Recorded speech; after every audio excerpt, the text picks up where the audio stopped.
to discuss. You have a fascinating piece out this week arguing that the United States was complicit in the trumped-up charges against Imran Khan, the former cricket star who was the very popular prime minister, forget if it's prime minister or president, popularly elected prime minister leader of the Pakistan government, who since has been sentenced to 14 years on two absurd charges, crimes that he couldn't possibly have committed. Did the United States engineer the removal of Prime Minister Khan and his banishment to a Pakistan prison for 14 years? Does the U.S. still do things like that? It does it every other day, it seems. This is the point of my article, is to understand American foreign policy, one should understand the concept of covert regime change. That means that the United States, unlike just about any other government in the world, doesn't think about how to have diplomacy with another government. It thinks about how to replace that other government. And this has been a string of complete disasters stretching back more than 70 years. When the CIA was established in 1947, it was established with two different tasks. One was intelligence, in other words, analysis, understanding the world. And the second was covert operations. And basically, the CIA has been a lawless extension of the White House and the Pentagon and the security establishment generally to do what it wants when it wants. And there have been dozens and dozens, by a realistic count, 80 or more covert regime change operations by the United States. Now, they generally end in disaster. These are coups or overthrows of government or destabilization of countries or other kinds of pressures on militaries of other countries and other means to bring down another government.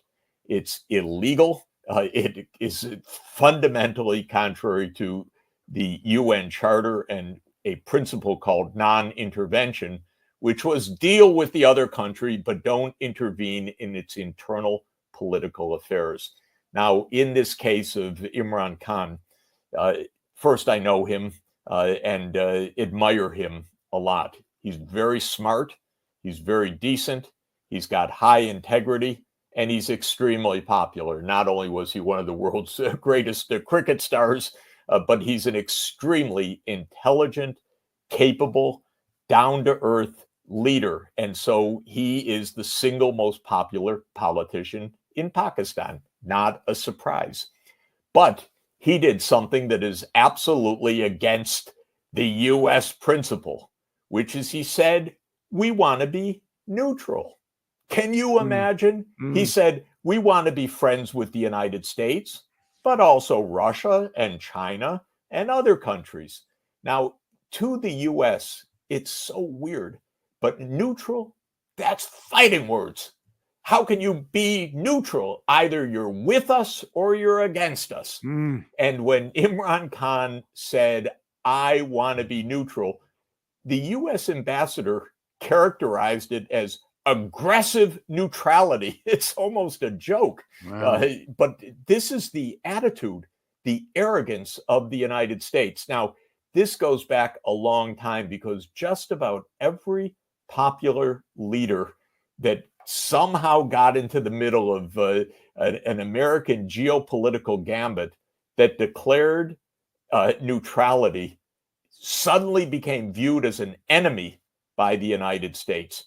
And there's a whole litany, a whole history. I've studied this deeply for decades, and I've actually watched it close up. So what happened here was that when the special military operation took place, began on February 24th, 2022, Imran Khan was pressed by the US and Europe, condemn Russia.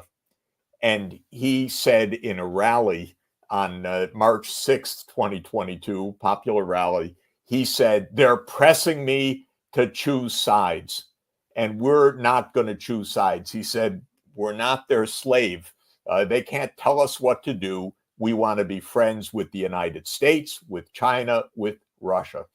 The next day, and we know it because of a leak, the next day, the U.S. Assistant Secretary of State called the Pakistani ambassador in Washington and said, this is very, very serious. This could really endanger relations. But if the prime minister were to fall in a vote of confidence, that could actually make things work.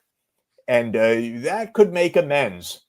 And that message was conveyed by the Pakistani ambassador back to Islamabad, back to Pakistan.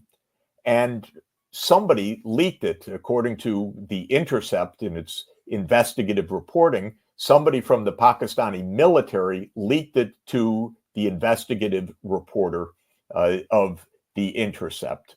And somebody clearly leaked it to Imran Khan as well, because Imran Khan later on said, you know who brought me down? It was the United States who brought me down. And he said, I have the document. And he waved the document. And then waving it, he was charged with espionage. Oh, for revealing a secret document. Exactly. And so they didn't say that's a phony document. They said, oh, that's espionage. The document that explains how the U.S. brought him down. And on that basis, he sends to 10 years in prison this week. And the United States State Department says, oh, we respect the courts of Pakistan. About a document that the Pakistanis obviously think is legitimate, describing how the Pakistani ambassador was pressured to convey the message to overthrow the prime minister of Pakistan. So Pakistan is a vassal state of the CIA. Well, we know that the military, we know that politicians there are absolutely, groups of them are beholden to the U.S. Obviously not everyone, because the most popular politician and the largest party is not. But they are being outlawed, basically. Right. And they're being outlawed with the connivance and then the public acceptance by the United States. This is American foreign policy. People should